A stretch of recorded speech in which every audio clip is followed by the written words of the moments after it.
여러분, 안녕하세요. 전립선암 환자를 위한 영양 섭취 좋은 시간에 오신 것을 환영합니다. 프레젠테이션을 시작하기 전에 전립선암 지원 진료 프로그램에 관한 배경 정보를 일부 드리고자 합니다. PCS 프로그램은 2013년 1월에 개설됐고 주된 자금원은 자선기부금입니다. 하지만 과거의 정부와 비정부 단체에서 아낌없는 지원을 해주신 것에 정말 감사드립니다. PCS 프로그램에서는 교육과 임상상담을 통해 전립선암 생존자와 그 파트너에게 필요한 것들과 치료 전략을 더욱 잘 이해하려고 합니다. 다음은 저희가 제공하는 다양한 모듈입니다.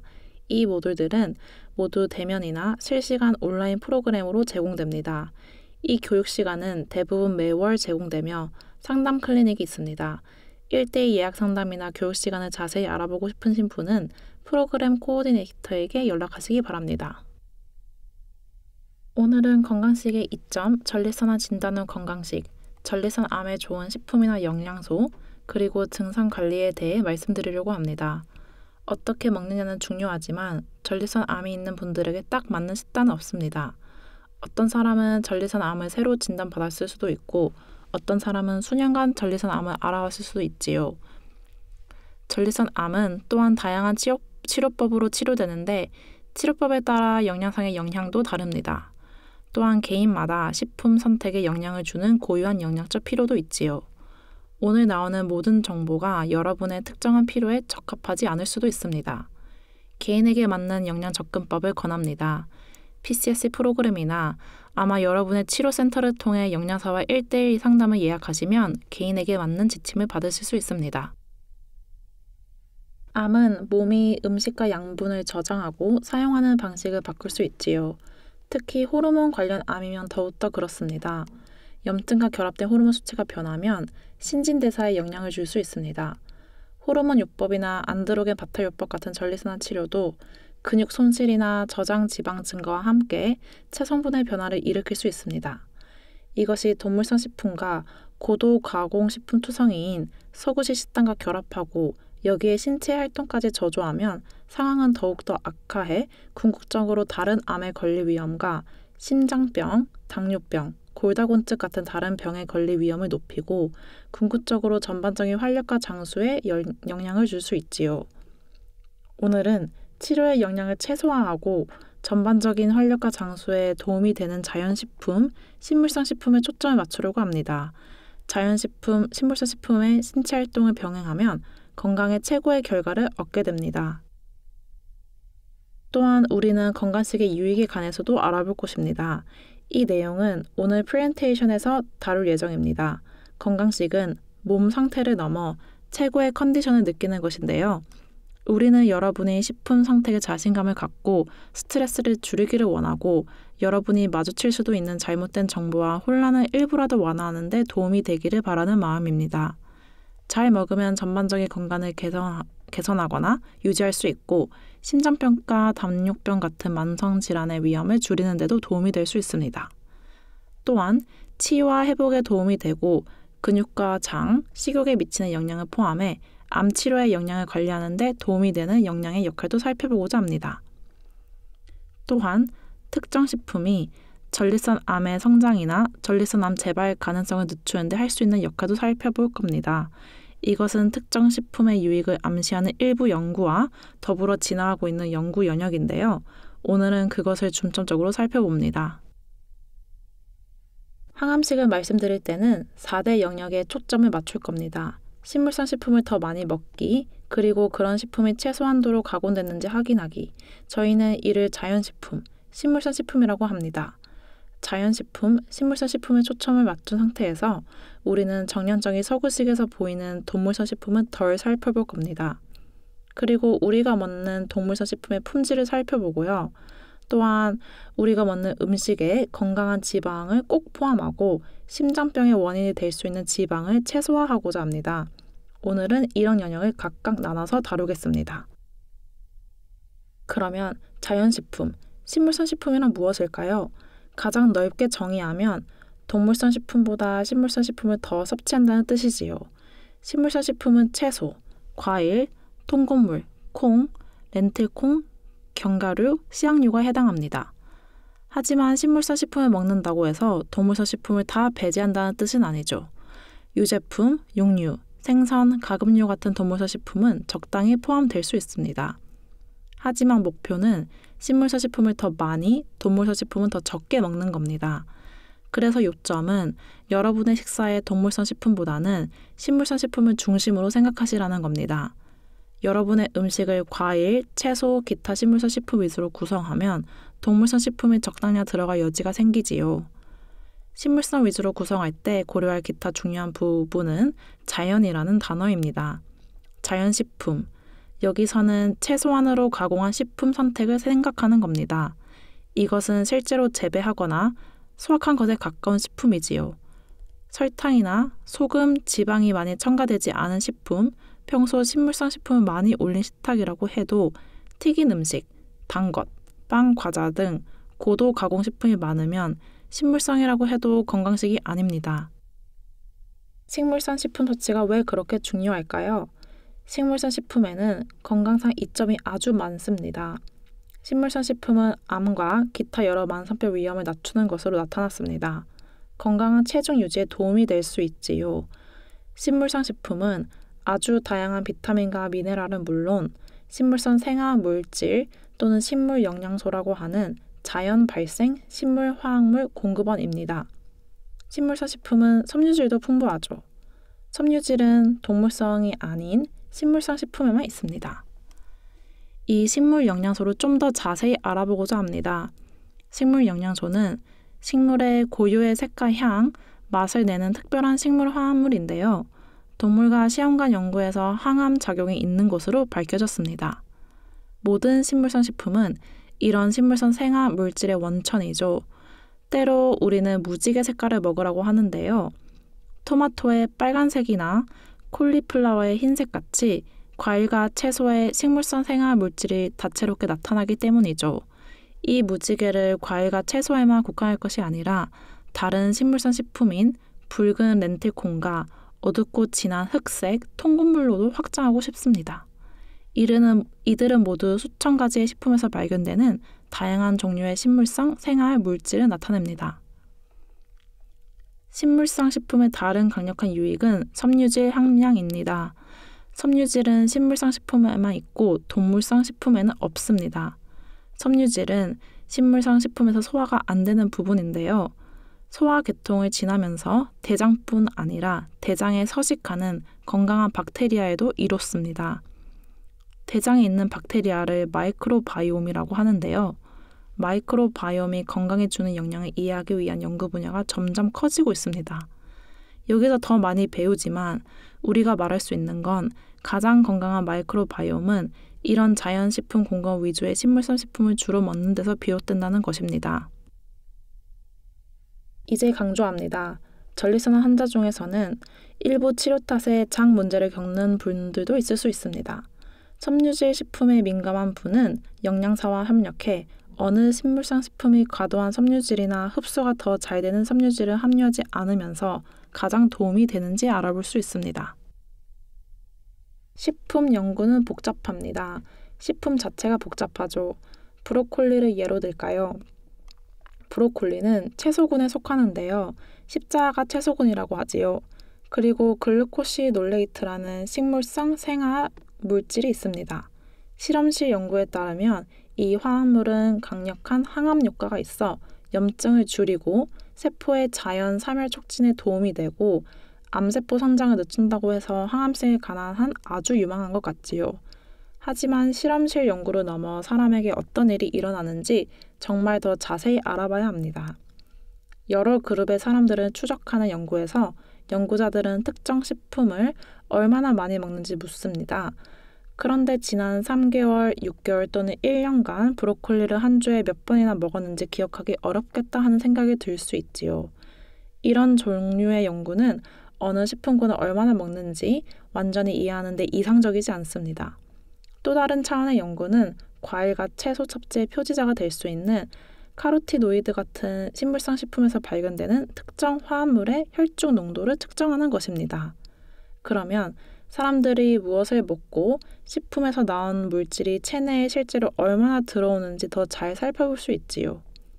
그런데 이런 진전된 연구는 식품 조리가 서로 다른 수준에서 영향을 주는지를 항상 아는 건 아니라서 약간 혼란스럽습니다. 짐작하시듯 식품의 한 특정 성분이 몸 안에서 주는 영향을 알아내는 것은 아주 어려울 수 있습니다. 그리고 우리는 식품 성분을 개별적으로 먹지 않지요. 우리는 자연식품을 혼합식의 일부로 먹습니다. 그래서 다시 브로콜리로 돌아가서 브로콜리는 글루코시놀레이트의 공급원일 뿐 아니라 섬유질, 다양한 비타민, 미네랄의 공급원이고 이 모든 것이 함께 작용해 신체에 강력한 영향을 주는 겁니다. 실제로 연구에 따르면 암 예방을 위해 이같이 개별 식품 성분과 단일 영양소를 살펴보는 환원주의적 관점에서 벗어나 자연식품과 전체 식품을 생각해야 한다고 합니다. 지금까지 식물성 식품이 풍부한 음식을 먹어야 하는 이유에 대해 과학적인 배경을 조금 알아봤습니다. 이제 좀 더 실용적으로 일상생활에서 이를 실현할 수 있는 방법을 생각해보고자 합니다. 여러분의 접시는 강력한 도구로 사용할 수 있습니다. 식사할 때마다 자신의 식사가 건강한 균형식과 어떻게 비교되는지 살펴볼 기회가 있습니다. 이 그림의 출처는 캐나다 식품 가이드인데요. 좋은 균형이 무엇인지 알려주고 있습니다. 건강한 균형식은 접시의 절반은 채소나 과일로, 4분의 1은 단백질이 풍부한 식품으로, 4분의 1은 통곡물 식품으로 채운 모습입니다. 접시의 이런 각 구성 요소를 살펴보면서 더 좋은 선택이 무엇인지 알아보겠습니다. 과일과 채소는 접시의 절반을 차지하는 가장 큰 부분으로 여기서는 풍부한 양에 초점을 맞추고자 합니다. 그래서 접시의 절반입니다. 과일과 채소에 관한 한 무슨 종류를 먹느냐 보다 더 중요한 것은 그냥 많이 먹는 겁니다. 풍부하되 다양하게 드시려고 하세요. 무지개 개념으로 돌아갑니다. 각 색깔은 식품 안에 다양한 식물성 생화 물질을 나타내지요. 다양성을 생각하는 과일과 채소군에서는 녹말이 적은 채소에 더 집중하시기 바랍니다. 녹말이 적은 채소란 감자나 얌, 옥수수를 제외한 모든 채소입니다. 녹말이 많은 채소도 포함될 수 있습니다. 감자나 얌, 옥수수를 먹지 마시라는 말이 아닙니다. 하지만 그런 채소는 다른 모든 채소와 같은 수준의 암 예방 이점이 없습니다. 그러니 브로콜리, 양배추, 콜리플라워, 토마토, 양파, 피망, 녹두, 녹색 잎채소로 생각하세요. 감자, 얌, 옥수수를 제외한 다른 모든 채소를요. 이 범위 식품에 신선, 냉동 또는 통조림 식품을 포함할 수 있습니다. 모두 훌륭한 선택이 될 겁니다. 냉동 채소는 정말 요즘 가장 신선할 때 수확한 것이죠. 영양소 보존력이 뛰어나고 음식 쓰레기가 거의 없습니다. 과일과 채소를 많이 섭취하는데 익숙하지 않은 분은 냉동 과일과 채소부터 시작하면 신선한 농산물을 대량으로 사놓고 신났지만 실제로는 멋지않아 냉장고에서 상해서 버리는 음식 쓰레기를 최소화하는 아주 좋은 방법이 될 수 있지요. 통조림 식품군에서는 설탕이나 소금이 첨가되지 않은 것을 찾으세요. 현재 아주 다양한 종류의 채소 통조림에 소금이 첨가되지 않은 것들이 많은데요. 특히 토마토 통조림은 훌륭한 선택이 될 겁니다. 이 영역에서 제안하시는 것이 좋은 식품은 주스입니다. 과일 주스나 심지어 채소 주스에도 신선한 과일의 영양이 농축돼 있지만 특히 과일 주스라면 모든 천연 당분이 농축돼 있어 칼로리가 높습니다. 오렌지 서너 개처럼 신선한 과일을 꽤 많이 사용해야 주스 반컵을 만든다고 상상하시면 됩니다. 대개 오렌지 서너 개를 한꺼번에 드시지는 않을 테고요. 드신다 해도 그 정도 섭취하는데 시간이 꽤 걸리겠죠. 주스 반컵은 대개 단 몇 초 만에 마실 수 있어 비록 천연당이라도 우리 몸이 상당량의 단분에 아주 빨리 노출되는데요. 반대로 생과일이라면 섬유질이 단분을 더디게 흡수하게 해줄 수 있지요. 섬유질 섭취에 문제가 있는 분에겐 주스도 예외가 될 수 있습니다. 생과일이나 생채소를 그대로 먹기 싫으시면 갈아서 드셔도 됩니다. 스무디처럼 갈아서 드시면 생과일이나 생채소에서 발견되는 자연 발생 섬유질이 최소한 모두 보존되지요. 전립선 건강에 관한 한 더 관심을 끄는 채소 몇 가지를 집중적으로 보고자 하는데요. 그중 하나는 십자가 채소군입니다. 앞서 브로콜리에 대해 조금 얘기했죠. 브로콜리를 제외한 십자가 채소군에는 양배추, 콜리플라워, 케일, 루꼴라, 무 같은 것들이 있는데요. 이런 종류의 채소는 다 약간 매운맛이 납니다. 그리고 약간 유황 냄새가 날 때도 많고 특히 너무 익히면 더 나지요. 이 유황 냄새는 제가 언급한 글루코시놀레이트라는 식물성 생활 물질입니다. 실험실 연구에서 전립선에 많은 항암 효과와 잠재적인 유익이 나타나고 있지요. 이건 실험실 연구입니다. 안타깝게도 사람을 대상으로 한 연구는 많지 않습니다. 몇 가지 연구가 진행됐는데 한 연구에 따르면 십자가 채소를 매일 반컵 먹은 사람은 거의 먹지 않은 사람에 비해 전립선 암의 진행 위험이 현저히 낮았다고 합니다. 앞에서 제가 사람들 집단을 추적해 그들이 무엇을 먹는지 묻는 연구 유형은 완벽하지 않다고 언급했습니다. 우리가 하고 싶은 더 나은 연구는 사람들에게 무언가 하게 하거나 한 그룹은 무언가 하게 하고 한 그룹은 하지 않는 방식입니다. 그리고 약 50명을 대상으로 브로콜리를 살펴본 작은 연구가 있습니다. 이 연구에서 사람들이 한 일은 제가 언급한 브로콜리의 화학물인 글루코시놀레이트 수치가 강화된 수프를 먹는 것이었습니다. 연구팀은 12개월 후 이들을 추적 관찰했고 글루코시놀레이트 수치가 더 높은 브로콜리 수프를 먹은 사람들은 전립선 조직의 유전자 변화가 적어 건강상 유익이 있음을 시사했습니다. 이 역시 하나의 작은 연구죠. 기간이 다소 짧습니다. 브로콜리가 전립선암의 진행을 늦추는데 도움이 될 것을 증명하지는 못합니다. 하지만 유망하고 흥미로운 연구지요. 이런 몇 가지 연구와 브로콜리가 일반적으로 매우 건강한 식품이라는 사실을 바탕으로 십자가 채소를 가능하면 매일이라도 규칙적으로 드시도록 노력하실 것을 권합니다. 과일과 채소군에서 또 다른 관심식품은 토마토인데요. 토마토는 라이코핀의 풍부한 공급원이기 때문입니다. 라이코핀은 카로티노이드로 식물성 생화 물질 하나입니다. 라이코핀은 자연스러운 붉은색을 띠게 하지요. 토마토 외에 수박, 살구, 구아바에도 라이코핀이 들어있습니다. 다른 붉은색 과일도 마찬가지고요. 하지만 토마토는 전형적인 캐나다 음식에서 주 재료가 되는 경향이 있습니다. 라이코핀은 식품을 익히면 더 잘 흡수되므로 익힌 토마토 음식을 드시는 것이 좋습니다. 특히 올리브 오일 같은 약간의 지방을 토마토에 곁들이면 더 좋지요.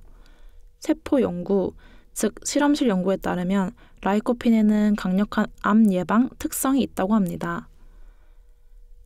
하지만 인간을 대상으로 한 연구에서는 이러한 강력한 관계가 입증되지 않았죠. 더 오랜 연구가 필요할 수도 있습니다. 라이코핀이 다른 유형의 전립선 암에 비해 특정 유형의 전립선 암에 유익한지 알아내야 합니다. 아니면 라이코핀과 토마토를 다른 식품과 함께 섭취해야 특정 건강상 유익이 있을지도 모르지요. 또다시 아직 확인된 건 아니지만 근전적일 수 있는 일부 연구 결과는 토마토가 전립선 건강에 좋은 라이코핀의 공급원이라는 겁니다. 그런 이유로 우리는 토마토 제품을 정기적으로 드셔보라고 권합니다. 하지만 라이코핀 복춘제는 현재로선 권하지 않습니다. 접시의 또 다른 부분인 곡물군으로 넘어가겠습니다. 여기서 목표는 대부분 식사에서 접시의 약 4분의 1을 통곡물이 차지하는 겁니다. 곡물은 탄수화물의 풍부한 공급원이지요. 탄수화물은 오랜 생활 부당한 비난을 받았습니다. 그러나 탄수화물, 실제로 통곡물은 암 예방식의 핵심 구성 요소지만 여기서 우리는 정말 통곡물의 질에 초점을 맞추면서 종류와 양을 살펴야 합니다. 이 식품군은 접시의 4분의 1 이상을 차지할 필요가 없지요. 통곡물은 세 부분으로 되어 있습니다. 바깥의 겨는 섬유질이 풍부한 층이고 곡물의 중심경이 배아층, 그리고 주요 에너지 요소인 안쪽 배적층입니다. 식물성 생화학 물질, 즉 섬유질과 함께 암과 싸우는 물질은 배와 곁층에 있음을 알게 됩니다. 전현적인 도전 과정에서는 곡물의 겨와 배아를 벗겨내기 때문에 암과 싸우는 요소는 제거되고 에너지 요소 또는 배젖인 도정한 알갱이만 남게 되지요. 그런 다음 대개 도정한 알갱이를 가져다 갈아서 가루로 만들고 부드럽고 푹신한 흰 빵을 만드는 데 사용합니다. 그러면 우리 몸이 식품을 처리하는 방식이 근본적으로 바뀝니다. 그래서 그런 통곡물에는 암과 싸우는 성분이 없을 뿐 아니라 곡물을 갈아먹기 때문에 몸 안에서 빠르게 소화되지요. 그러면 혈당 수치와 인슐린 필요에 영향을 줄 수 있는데 이것은 또 다른 영역으로 특히 당뇨병이 있는 분에게는 중요할 수 있는 부분입니다. 저는 사람들에게 섭취하는 곡물을 생각해 보시라고 합니다. 여러분의 아침, 점심, 저녁 식사를 생각해 보세요. 그리고 그 곡물이 무엇인지 보세요. 식사 때마다 대부분 흰 빵인가요? 흰 파스타? 흰 밥? 건강을 개선하려면 이런 흰 곡물을 통곡물로 바꿀 수 있는 방법을 정말 잘 생각해 보세요. 백미 대신 현미를 아니면 퀴노아나 파로를 드셔보실 수 있나요? 빵을 사실 때는 한 조각당 섬유질이 최소한 4g은 들어있는 것을 찾으세요. 그런 빵은 대부분 통곡물로 만들어졌을 겁니다. 이제 접시의 나머지 4분의 1입니다. 여기는 단백질 식품을 담는 곳입니다. 단백질은 우리 건강에 필수적인 영양소입니다. 단백질은 면역계에 관여하고 근육 질량을 유지하는 등 신체에서 여러 기능을 합니다. 단백질은 치유와 복구를 돕는 데 필수적이지요. 그리고 암 치료 중에는 다른 때보다 더 많은 단백질이 필요합니다. 단백질 식품은 크게 식물성 공급원과 동물성 공급원 두 가지 범주로 나눌 수 있습니다. 식물성 단백질 공급원은 콩류, 콩, 말린 완두콩과 렌틸콩, 메주콩 식품, 견과류, 씨앗류 같은 식품입니다. 동물성 식품은 생선, 닭고기, 달걀, 유제품, 육류고요.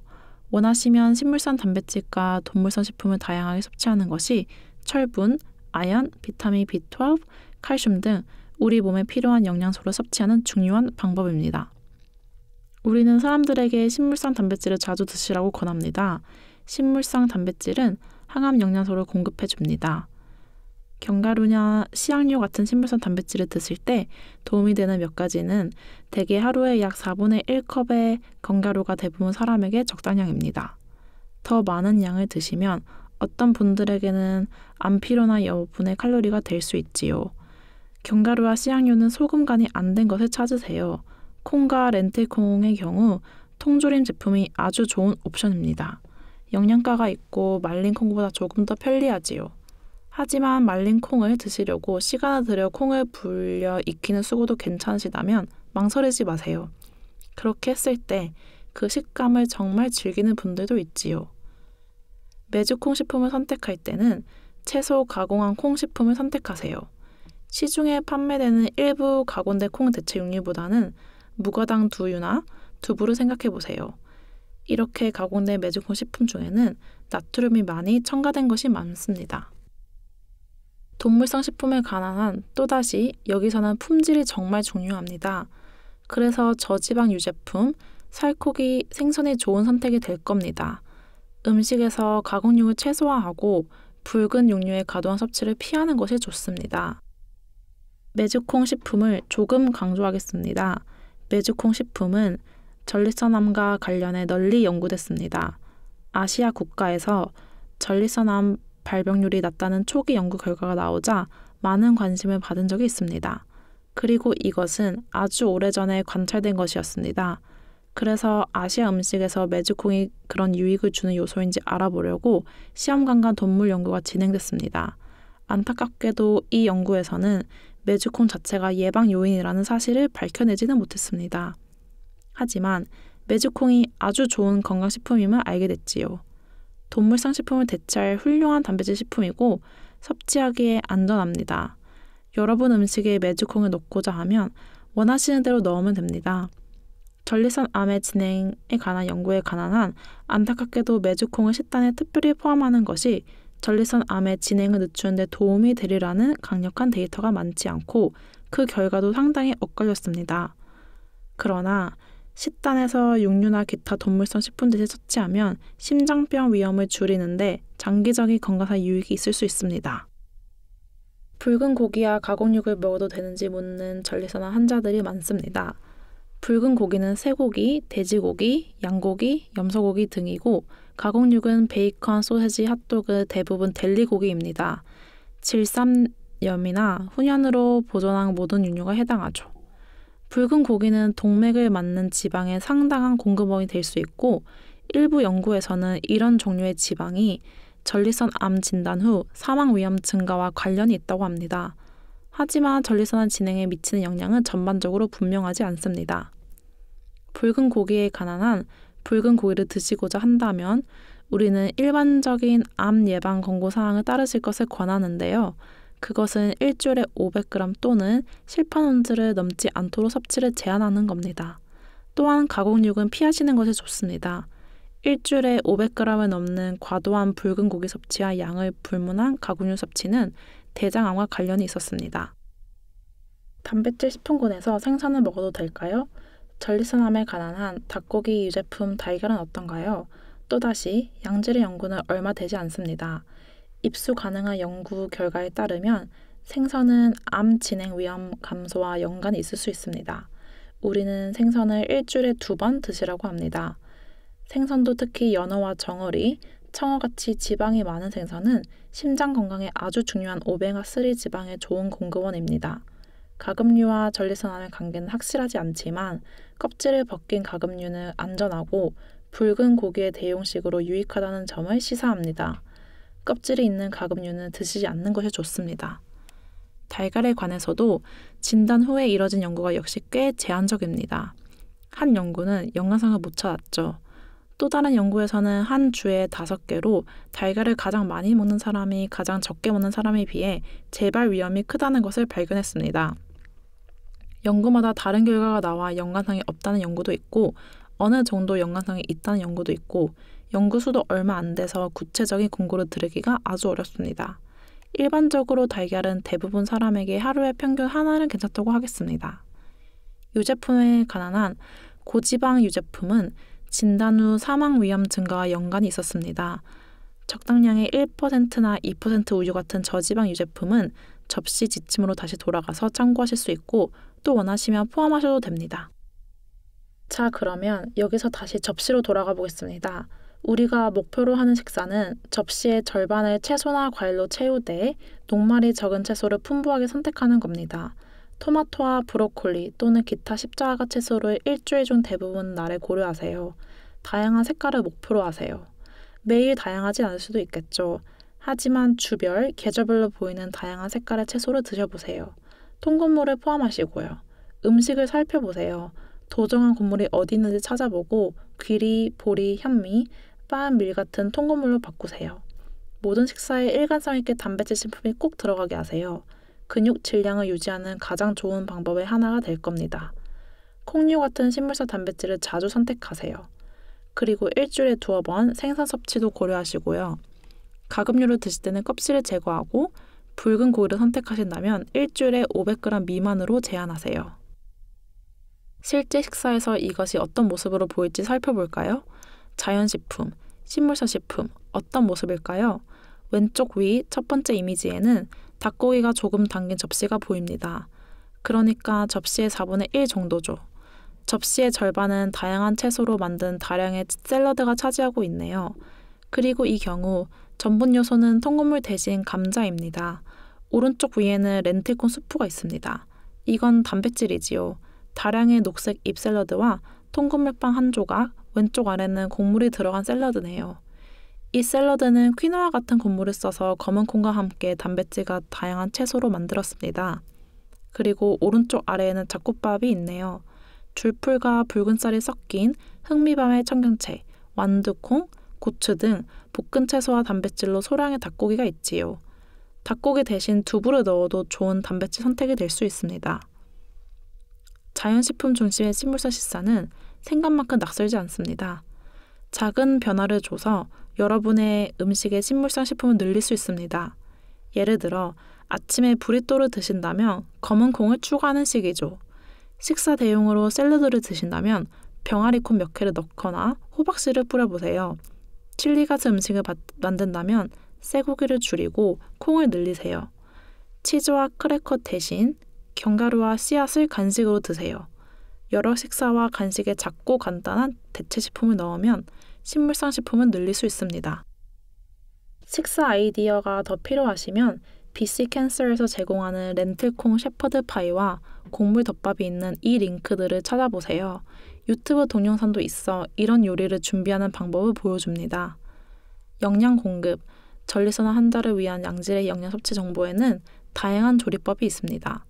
그리고 전립선 건강을 위한 조리법과 미국 암연구소의 건강한 조리법도 모두 훌륭한 정보원입니다. 앞서 말씀드린 핵심 요소로 다시 돌아가서 우리는 식물성 식품을 알아봤습니다. 그러면 이제 지방에 집중하겠습니다. 우리가 먹는 음식에는 건강한 지방이 포함되어야 합니다. 지방은 중요한 에너지 공급원일 뿐 아니라 세포의 건강 유지와 면역계 작동, 뇌 기능에 관여합니다. 여기 이 이미지에서 우리는 전체적으로 식물성 지방 공급원을 봅니다. 견과류, 씨앗류, 아보카도, 올리브 오일 같은 겁니다. 여기서 예외는 생선이지요. 생선은 건강한 지방의 좋은 공급원입니다. 이것을 다음 슬라이드와 대조하겠습니다. 이것은 모두 동물성 식품인데요. 코코넛 오일은 예외입니다. 이것들은 포화지방이지요. 포화지방은 일반적으로 실온에서 단단합니다. 그리고 혈중 지질 수치를 증가시켜 동맥을 맞는 원인이 될 수 있습니다. 이 이미지를 보시면서 우리가 더 많이 드시라고 말씀드린 식물성 식품과 덜 드시라고 말씀드린 식품의 종류를 이제 생각하면 우리가 알 수 있는 것은 단순히 자연식품, 식물성 식품에 초점을 맞추고 음식을 담는 접시를 기준으로 삼기만 해도 신장 건강에 좋은 이런 대부분 지방에서 양질의 지방을 자연스럽게 섭취할 수 있다는 사실입니다. 여기서 코코넛 오일에 관해 조금 더 말씀드리려고 하는데요. 궁금해하는 분이 많기 때문이죠.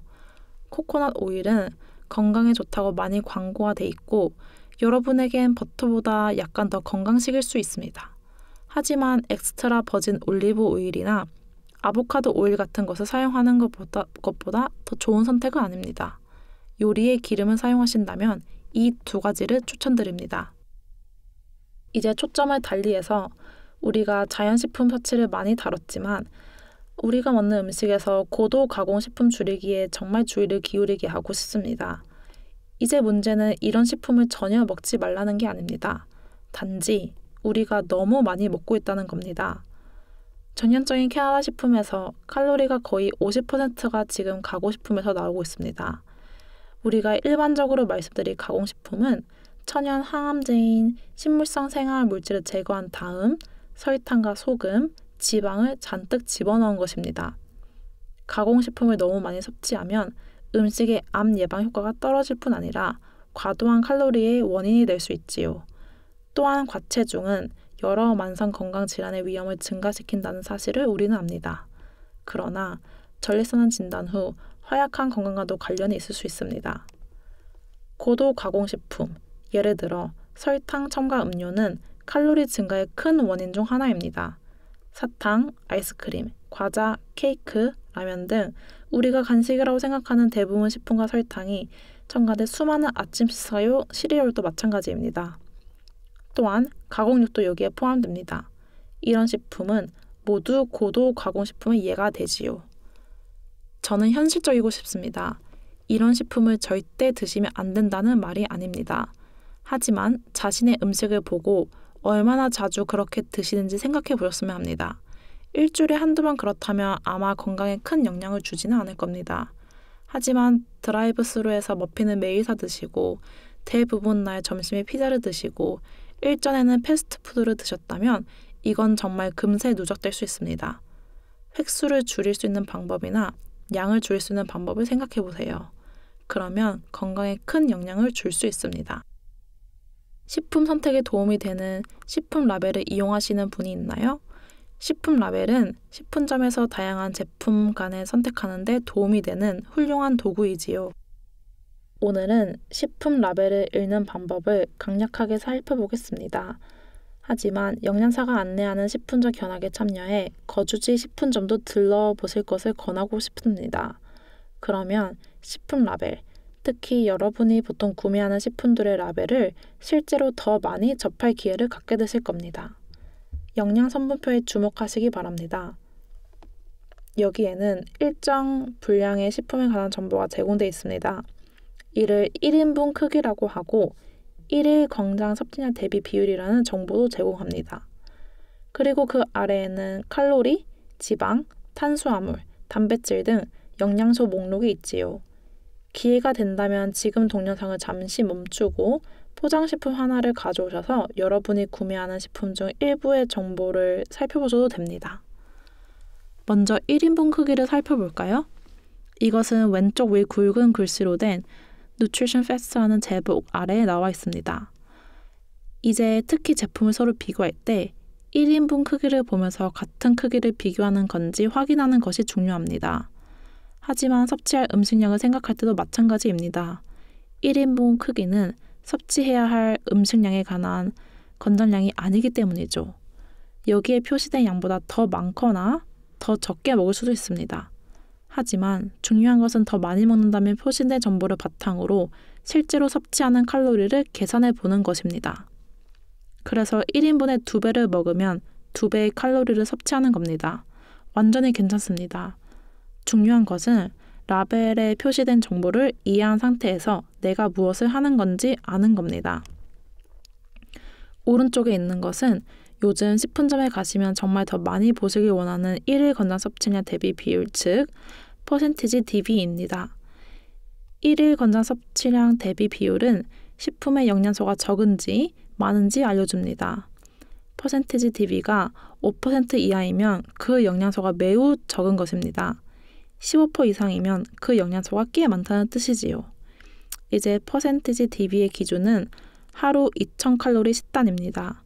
그래서 퍼센티지 DB는 예를 들어 특정 영양소의 15% 섭취 여부를 알려주지 않습니다. 하지만 그건 전체 2000칼로리에 대한 것이죠. 칼로리 필요량이 더 많거나 적을 수도 있습니다. 그래서 퍼센티지 DB는 식품의 특정 영양소가 맞은지 적은지 알려주는 자 같은 겁니다. 영양 성분표로 서로 다른 식품을 비교할 수 있습니다. 이 예는 시리얼 A와 B입니다. 1인분 크기는 이 두 포장에 표시된 정보인데 각각 28g과 30g으로 거의 같은 양이 약 30g으로 돼 있지요. 아주 비슷합니다. 둘 다 1인분당 120칼로리고요. 이제 퍼센트 DB를 보며 이 두 제품을 비교하겠습니다. 각 제품에 어떤 영양소가 많고 적은지 빠르게 훑어보세요. 더 생각해 보셔야 할 영양소는 특히 시리얼을 비교한다면 섬유질 같은 겁니다. 아마 나트륨도 살펴보셔야 할 또 다른 성분이겠지요.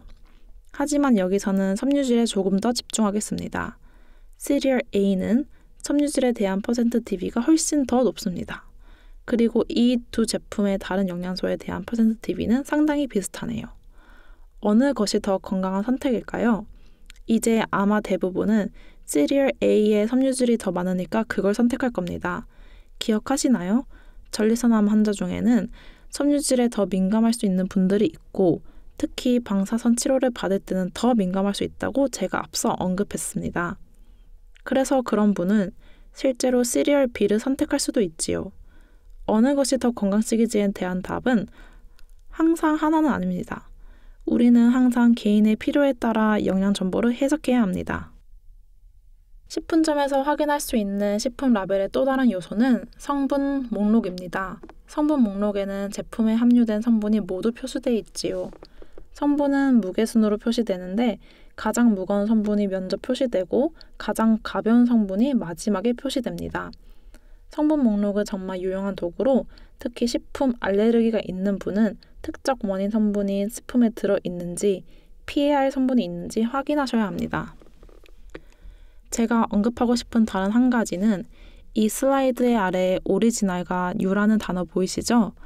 캐나다 보건부는 새로운 라벨로 전환했고 그 전환 기간은 2021년에 끝났으니까 이제 우리가 보는 건 항상 새로운 라벨입니다. 그리고 여기서 정부가 지시한 중요한 변화는 제조업체가 식품 라벨에 설탕 성분을 함께 표시해야 한다는 것이었죠. 오리지널에는 설탕을 뜻하는 다양한 단어가 성분 목록에 흩어져 있었습니다. 그러니 특정 식품의 성분에 설탕이 많이 들어있다는 사실이 눈에 띄게 드러나지 않았죠. 반면 새 라벨에서는 이제 이 식품에서 무게별로 가장 무거운 성분이 사실 설탕임을 알게 됐습니다. 캐나다 보건부가 성분 목록의 일부 정보를 해독하고 이해하는 데 도움을 준 것은 정말 좋은 변화라고 생각합니다. 사람들이 흔히 묻는 몇 가지 질문으로 넘어가겠습니다. 하나는 술에 관한 겁니다. 술을 마셔도 괜찮나요? 알코올이 전립선암 진행에 미치는 영향은 잘 알려져 있지 않습니다. 하지만 우리는 알코올이 여러 유형의 암 위험을 높인다는 것은 알고 있고 최근 정부에서 알코올 섭취에 관한 새로운 지침을 받았는데요. 이 슬라이드 왼쪽에 나와 있습니다. 캐나다의 새로운 지침은 꽤 엄격해서 지난 10년간의 암 예방 지침보다 훨씬 더 엄격합니다.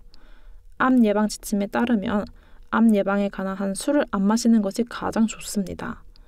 하지만 마신다면 남성은 하루에 2잔 이하가 권장됩니다. 여성은 1잔 이하입니다. 새로운 캐나다 지침은 더 엄중해서 알코올 섭취량을 훨씬 더 낮추라고 하고 있습니다.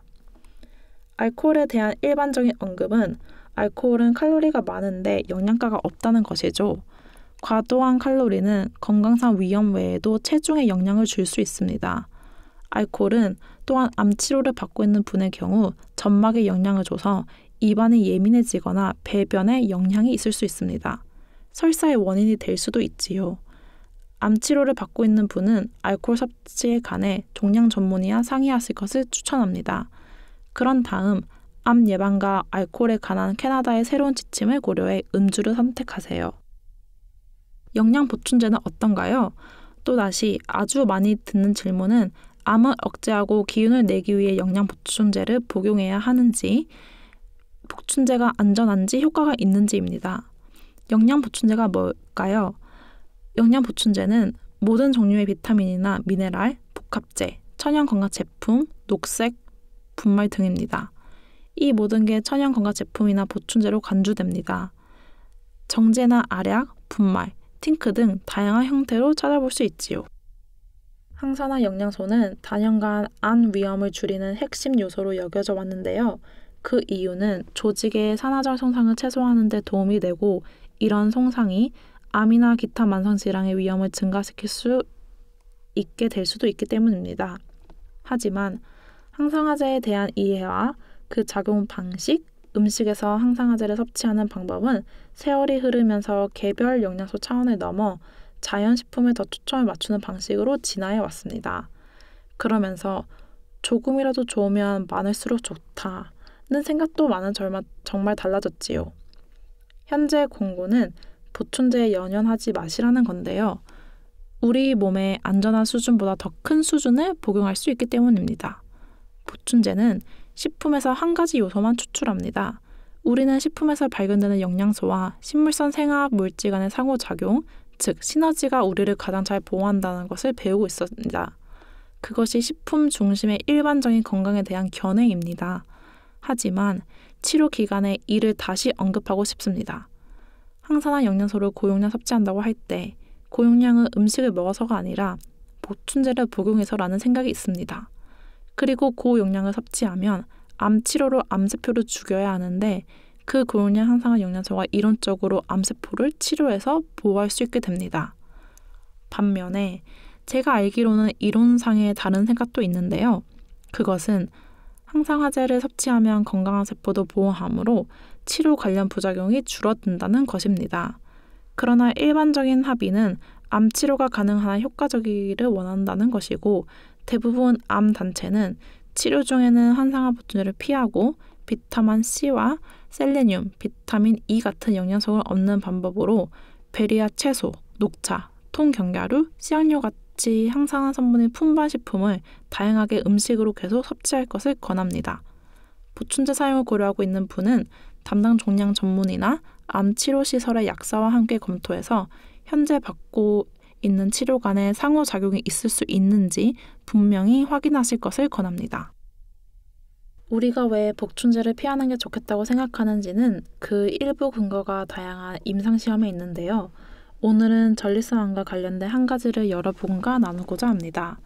셀레늄과 비타민 E 암 예방 시험, 즉 실레트 시험은 2001년에 시작됐고 북미 전역에서 여기 BC주 대표를 비롯해 수많은 사람이 등록했습니다. 3만 5천 명이 참여했지요. 이 연구에서 참여자들이 할 일은 셀레늄이나 비타민 E 보충제를 단독으로 또는 함께 복용하는 것이었고 복용량은 하루에 셀레늄 200 마이크로그램 또는 비타민 E 400 IU였습니다. 연구 의도와 시작 이유는 이런 보충제를 복용하면 전립선암 예방에 도움이 되리라는 바람이었지요. 안타깝게도 초기 데이터 검토에서 그런 효과는 없고 실제로는 전립선암의 위험을 증가시킨 것으로 나타났습니다.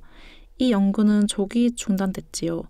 데이터를 추가로 분석해서 발견한 것은 체내에 이미 셀레늄이 충분히 있던 사람이 셀레늄 보충제를 복용하면 전립선암에 걸릴 위험이 증가했다는 사실이었습니다. 이로써 우리는 어떤 영양소를 충분히 섭취하지 않으면 결핍에 걸린다는 사실을 잘 알고 있지만 너무 많이 섭취할 수도 있다는 사실도 이해하게 됩니다. 그리고 그 과잉은 애당초 개인의 영양소 상태에 따라 달라질 수 있습니다. 우리가 항상 잘 알지 못할 수도 있는 것은 우리 자신의 수치입니다. 이 연구의 추가 분석차 전립선암에 걸린 상태에서 셀레늄 보충제를 복용하던 사람들을 조사했습니다. 그 연구에서도 셀레늄 복용으로 전립선암 진단 후 사망 위험이 증가한 사실도 나타났습니다. 이런 이유로 우리는 셀레늄이나 비타민 E 보충제를 복용하지 마시라고 권하며 이런 영양소는 다양한 식품을 선택해 충분히 섭취하는 것으로 쉽게 보충할 수 있습니다. 셀레늄은 그다지 많이 필요하지 않습니다. 하루 55 마이크로그램이면 되는데요. 이 정도는 통곡물과 견과류, 시약류, 그리고 유제품, 생선, 조개류, 육류, 달걀 같은 일부 동물성 식품 섭취로 달성할 수 있습니다. 그래서 지금까지 얘기한 대로 통곡물과 원하시면 적당량의 동물성 식품 섭취에 초점을 맞추세요. 비타민 E의 하루 권장량은 15mg입니다. 이 또한 아주 적은 양이죠. 짙은 녹색 잎채소와 견과류, 해바라기씨, 밀, 배아, 통곡물에서 발견되는 배아층과 천연 지방 공급원을 섭취하면 쉽게 보충할 수 있습니다. 또다시 견과류와 씨앗류는 좋은 공급원입니다. 그래서 셀레늄이나 비타민 E 보충제를 복용하지 않아도 되고 권하지도 않습니다. 전립선암의 성장이나 재발 가능성을 늦추는 영양 보충제에 관한 한 현재로서는 어떤 단일 보충제가 이런 목적에 효과적이라는 확실한 증거는 없습니다. 하지만 일부 보충제는 전립선암 위험을 증가시킬 수 있다는 우려는 있습니다. 이런 이유로 다시 우리는 전립선암의 성장이나 재발을 늦출 목적의 보충제를 권하지 않습니다. 하지만 우리는 일부 특정 건강상 이유로 보충제를 권하기도 합니다. 때로 다양한 식품 섭취만으로 충분한 영양소를 얻기 어려울 수 있는데요. 특히 암 치료를 받고 있어 음식이 특정 식품으로 제한되거나 식욕이 저하된 경우에는 더 어렵지요. 이런 경우 종합 비타민을 식단에 추가하는 것이 좋을 수 있습니다. 오메가3는 생선, 호두, 아마씨 등 오메가3 식품을 먹지 않으면 보충돼도 좋지요. 칼슘은 뼈를 튼튼하게 유지하려면 충분히 섭취해야 할 수도 있습니다. 물론 치료를 받고 있는 분은 치료센터의 약사와 보충제 복용 여부를 검토하는 것이 좋습니다. 그리고 치료를 받고 있지 않으면 영양 보충제에 관해 조사해보세요. 천연 제품이라고 해도 항상 안전한 것은 아닐 수 있다는 점은 분명합니다. 자, 그러면 치료와 관련한 부작용과 영양 섭취가 미치는 영향을 알아보기로 하지요. 뼈 건강은 일반적으로 나이가 들면서 정말 중요한 고려사항이지만 호르몬 요법이나 안드로겐 바탈요법 환자에게는 더 중요합니다. 뼈는 끊임없이 소멸되고 재건되는 살아있는 조직이지요. 그래서 우리 몸에 특히 칼슘과 비타민 D, 단백질 같은 영양소를 충분히 공급해야 뼈를 재건합니다. 호르몬 요법을 받으면 소멸 과정이 더 빨라질 수 있습니다. 그래서 충분한 양의 칼슘과 비타민 D를 음식에서 보충하는 것이 중요하다는 점을 정말 강조합니다. 칼슘 권장량은 호르몬 치료를 받지 않는 만 19세에서 70세인 분은 하루 1000mg입니다. 만 70세 이상인 분은 매일 1200mg의 칼슘이 권장됩니다. 나이와 관계없이 호르몬 요법을 받고 있다면 매일 1200mg의 칼슘을 권합니다. 칼슘은 매일 2000mg 이상 섭취하는 것은 원하지 않습니다. 그리고 칼슘을 음식에서 먼저 섭취하는 것이 좋습니다. 호르몬 요법을 받을 때 칼슘을 충분히 섭취하는 것이 중요하다는 종양 전문의의 메시지를 듣는 사람이 많은데요. 제가 만나보면 칼슘을 보충제로 1200mg 섭취하고 있지만 이미 음식에서 얼마나 섭취하고 있는지 생각하시지 않는 분들을 자주 봅니다. 그래서 먼저 식품, 특히 콩, 음료 같은 일부 식품의 칼슘 함량을 보면 한 컵당 약 300mg 또는 대부분 유제품 1인분도 300mg에 가깝습니다. 이런 식품을 하루에 2, 3인분 먹으면 이미 600mg을 섭취하는 셈이죠. 목표인 1200mg을 다시 생각하면 필요량의 절반을 이미 섭취한 겁니다. 여기에 또 1200mg의 보충제를 복용하면 상한 임계치인 2000mg에 상당히 가까워지고 있는 것이죠. 그래서 여러분의 식품 선택을 검토해 이미 음식에서 얼마나 섭취하고 있는지 평가한 다음 식단의 변화를 주는 것으로는 필요량을 충족할 수 없다면 보충제를 복용해서 너무 많이 섭취하는 대신 필요한 만큼만 보충하는 방법을 고려할 수 있습니다. 비타민 D에 관한 한 대부분 사람은 보충제가 필요합니다. 캐나다 식단에서 비타민 D 공급원은 아주 미미한 수준으로 생선과 달걀 노른자에 조금 섭취하는 수준에 불과하죠. 또한 비타민 D는 햇빛 비타민이지만 10월부터 4월까지 햇빛에 노출된 시간이 정말 불충분해서 햇빛 노출에 의존하기는 정말 어렵습니다. 또한 과다 섭취와 필요량 사이의 임계치도 상당히 큰 편입니다. 그래서 하루에 400에서 1000 IU 범위의 보충제를 복용하면 화면 슬라이드를 보시면 나이에 따른 일일 권장량을 보실 수 있습니다. 그래서 600에서 1000이라면 하루에 4000 IU의 상한 임계치에 너무 근접하지 않고도 필요를 충족하게 됩니다. 많은 사람이 겪는 또 다른 치료 관련 부작용은 열성 혼조인데요. 이것은 호르몬 요법을 받을 때 갑자기 몸에 열기가 느껴지는 부작용이지요. 정도는 정말 성가신 상태부터 꽤 미미한 상태까지 아주 다양할 수 있습니다. 음식으로 관리하는 방법이 어느 정도 제한적이므로 이런 부작용이 나타나면 의사와 상의하는 것이 정말 중요합니다. 홍조 증상이 나타나는 분은 식품과 증상 일기를 기록하면 식품 유발 요인을 알아내는 데 도움이 될 수 있습니다. 열성 홍조를 악화시키는 특정 식품이나 음료를 발견하면 며칠간 섭취를 피해 볼 수 있습니다. 증상을 살펴서 호전되는지 보세요. 유의미하게 호전되지 않고 정말 좋아하는 식품인데 삼가고 있다면 그 식품을 계속 안 드실 필요는 없다고 생각합니다. 일반적인 식품 유발 요인은 뜨거운 식품과 음료, 매운 음식, 카페인, 알코올입니다. 하지만 어느 식품이 유발 요인이 될 수 있는지는 개개인마다 다를 수 있으므로 일기가 사용하기 좋은 도구입니다. 치료의 또 다른 부작용은 설사 또는 지룩하고 잦은 변입니다. 골반 부위의 방사선 치료를 받을 때 발생할 수 있습니다. 대개 약 10회 치료 후 배변이 더 급해지거나 횟수가 늘거나 지룩한 변을 보게 되지요. 방사선 치료 중에 이런 증상이 나타나기 시작하는 분은 우선 완화제를 복용 중이며 복용을 중단하신 다음 식단에서 섬유질을 줄이세요. 섬유질 식품은 자연식품의 관점에서 우리가 더 많이 섭취하는 것을 얘기해 왔죠. 설사 관리를 위해 섬유질을 줄이는 것은 일시적인 식이요법입니다. 5주 정도 단기간 섬유질을 줄인다고 해서 건강에 장기적으로 부정적인 영향이 오지는 않습니다. 설사가 가라앉고 변이 정상화하기 시작하면 장기적인 건강상 유익을 위해 섬유질을 다시 추가하면 됩니다. 카페인이나 매운 음식, 아주 많거나 기름진 식사, 알코올이나 당 알코올 같은 장 자극제도 피하면 됩니다. 당 알코올은 껌과 사탕처럼 단맛을 내는데 사용되는 양분 없는 감미료이므로 주의하실 수 있을 겁니다. 또한 설사를 하는 분은 매일 6에서 8컵의 수분을 충분히 섭취하는 것이 중요합니다. 저섬유질 식품 선택에 관한 추가 정보는 BC Cancer 웹사이트 bccancer.bc.ca에서 찾으실 수 있고요. 다운로드할 수 있는 이 책자에는 제한할 고섬유질 식품과 내약성이 가장 좋은 저섬유질 식품 정보가 들어있습니다. 오늘 우리는 다양한 주제를 다뤘는데요. 제가 언급했듯 사람마다 다를 수 있습니다. 하나의 올바른 지점이나 한 가지가 있어서 최상의 건강을 위해 식단을 바꿔야 하는 것은 아니지요.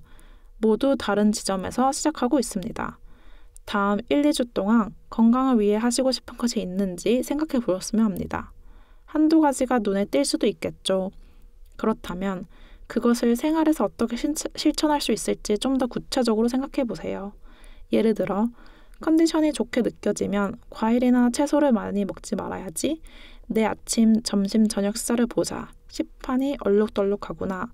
과일과 채소를 더 많이 먹겠다는 목표를 세우면 어떻게 해야 그 목표를 더 구체적으로 달성할 수 있을까요? 집중하고픈 특정 식사를 생각하실 수 있나요? 예를 들어 아침 식사. 더 구체적인 목표는 매일 아침 식사에 냉동 과일 반 컵을 포함해야지 하는 식이죠. 언제부터 시작하고 어떻게 시작할까요? 장보기 목록에 그 과일을 추가해야 할 수도 있습니다. 실천할 것을 정하면 시간을 정하고 그 시간이 지나면서 어떻게 진행되는지 살펴보세요. 습관을 바꾸다 보면 예전의 습관으로 돌아갔다가 갑자기 멈추고 다시 실행하는 것이 예사지요. 그리고 저는 정말 사람들에게 이런 실수를 변화를 다듬고 자신의 삶에 가장 잘 맞게 실행되게 할 수 있는 정말로 긍정적인 합숙 기회로 보시라고 권합니다. 목표는 시간이 지나도 지속하는 작은 변화를 이루는 것입니다. 시간이 지나도 지속하는 습관은 작은 것이라도 건강에 아주 강력한 유익을 줄 수 있지요. 식단 변경에 도움이 필요하시면 언제든지 1:1 상담을 예약하시기 바랍니다. 자세한 정보는 캐나다 암협회에 연락해도 일반적인 암 정보를 구하실 수 있습니다. 개별 식품에 관한 질문이 있거나 더 깊이 있는 영양평가를 찾고 계시면 PCSC 프로그램을 이용하시면 됩니다. 그러나 무슨 식품에 섬유질이 얼마나 들어있는지처럼 일반적인 질문만 있으시면 헬프링크 BC 같은 서비스에 연락하시면 됩니다. 전화번호는 811번이고요. 월요일부터 금요일까지 영양사와 상담하실 수 있습니다. 교육시간이나 클리닉이든 예약하고자 하시면 프로그램 코디네이터에게 연락 주시기 바랍니다. 연락처는 이 슬라이드에 있습니다. 오늘 시간을 내어 시청해 주셔서 대단히 감사합니다.